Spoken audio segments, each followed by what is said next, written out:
from this to this are one of the 3 brawlers that made unexpected comebacks. So let's start out with Frank. Before his rework, Frank had quite a mass amount of flaws. Like most take, he was targeted often used as a free supercharging station.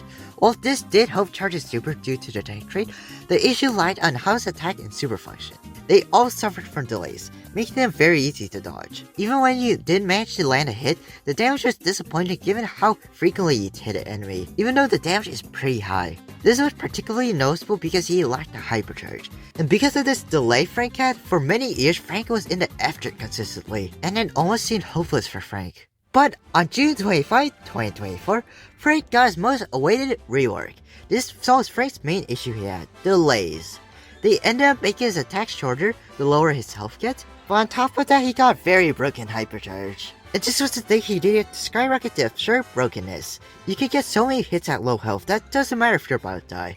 You're most likely to kill that enemy. So if you don't have a Frank on your team, well, you're basically asking for a free loss most of the time.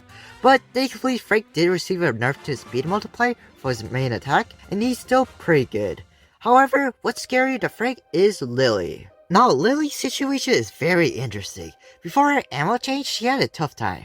You either die or live after a super, unless you escape with that gadget of course, which is very similar to Edgar's situation since they're both close range and can rush enemies with their super. Now, the main problem for Lilly compared to Edgar is that she lacks the burst capability, since she doesn't have a hypercharge like Edgar, but only have 1 ammo, which makes it difficult to melt down enemies, despite its high damage. Usually you need more than 2 ammos, unless it's a thrower, giving the enemy time to burst her down. So, because of this we just need to wait for a hypercharge, right? Well, as most of us know, on the same day as Frank's rework, she got 2 ammos, despite her very high damage, which of course is a recipe for pure destruction, since that actually arguably make her one of the best brawlers in the game, since she now has the burst capability even better than Edgar, which honestly is just mind-blowing. And that was enough for Supercell to slam their hammer on Lilly with several nerfs, with a 2% health nerf and a 12% damage nerf. But honestly, after these changes, Lilly is still broken like Frank. But let's shell out a bit and talk about Sandy.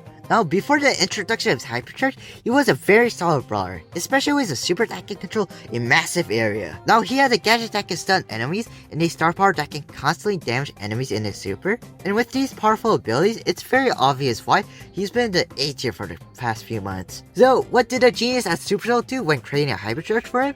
They of course stuffed Odin's super in and called it a good day, which of course spells trouble for the dev team.